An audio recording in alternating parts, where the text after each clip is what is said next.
பழுத்த மரம் தான் கல்லடிப்படும். நான் ஏற்கனவே இதை பற்றி நிறைய சொல்லிட்டேன். நான் யூஸ்வலாக யூடியூப்ஸ் பார்க்கறது கிடையாது, எங்கள் நிர்வாகிகளுக்கே அது தெரியும். இருந்தாலும் நீங்கள் கேட்கறதுனால நான் சொல்கிறேங்க, உண்மைக்கு புறம்பாக அது 0.1% கூட உண்மை இல்லாத ஒரு விஷயத்தை அவங்க பரப்பிக்கிட்டு இருக்காங்க. ஏன்னா அவங்களுக்கு சொல்றதுக்கு வேற எதுவுமே கிடையாது. தேமுதிகவை பற்றி குறை சொல்றதுக்கு வேற எதுவுமே இல்லை. லஞ்ச ஊழல் வழக்கு இருக்கு, சொத்து குபி வழக்கு இருக்கு, கள்ளச்சாராய வழக்கு இருக்கு, குண்டர் சட்டத்தில் கைது இருக்கு, ஏதாவது கனிம வள கொள்ள வழக்கு இருக்கு, ஊழல் வழக்கு இருக்கு. இந்த மாதிரி ஏதாவது ஒரு குற்றம் தேமுதிக மேல யாராவது சுமத்த முடியுமா? ஒரு குற்றம்.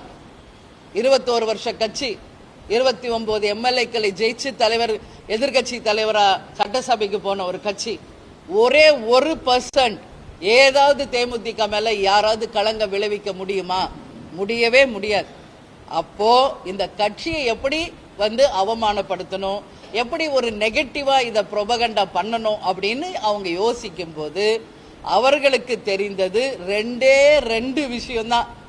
எப்படி கேப்டனை தவறானவரா குடிக்கிறாரு, அடிக்கிறாரு, கோவப்படுறாரு எல்லாம் அப்படின்னு சொல்லி அவரை அசிங்கப்படுத்தி கேவலப்படுத்தி எப்படி அதை நெகட்டிவா மக்கள் கிட்ட கொண்டு போனாங்களோ, அது போல இன்னைக்கு என் மீதும் எங்க தலைமையின் மீதும் கழகத்தின் மீதும் குற்றம் சொல்லணும்னா 2 தான் சொல்ல முடியும். ஒன்று பேரம் இல்லை பேட்டி. இதை தவிர வேற என்ன சொல்ல முடியும்? வேற சொல்றதுக்கு ஒண்ணுமே இல்லாததுனால இன்னைக்கு அதையே பிடித்து மறுபடியும் சொல்லிக்கிட்டு இருக்கிறதுனால இன்னைக்கு மக்கள் தெளிவாயிட்டாங்க. அவங்க சொல்றதுல 1% கூட உண்மை இல்லை என்பதை சொல்பவர்களுக்கே திருப்பி அறிவுரை சொல்லக்கூடிய அளவு அவங்க போடும் பதிவுகள் உண்மைக்கு புறம்பானவை என்பதை அவங்க போடுற செய்திகள் மூலமாகவே அவங்க நிரூபிச்சுக்கிட்டு இருக்காங்க. ஏன்னா இது எங்க கட்சியில் இருக்கிறவங்களுக்கு தெரியும். நாங்க ஒரு வண்டி வாங்கி 1.5 வருஷத்துக்கு மேல ஆகுது. அது ஏதோ திருப்பதிக்கு எடுத்துட்டு போனா அது இப்ப என்னமோ இப்பதான் வாங்குறோன்றாங்க.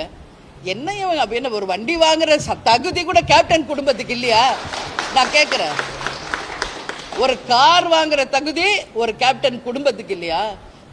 கொடுத்து சிவந்த கரத்துக்கு சொந்தக்காரர் கேப்டன்.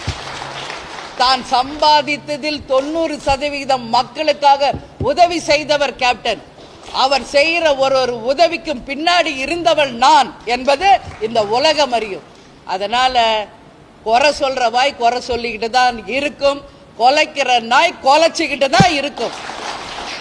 அவர்களுக்கெல்லாம் பதில் சொல்ல வேண்டிய அவசியம் தேமுதிகவுக்கோ எங்களுக்கோ கிடையாது என்பதை உறுதியாக நான் சொல்றேன். தேமுதிக 0.5% தானே, விட்டுருங்க எங்களை.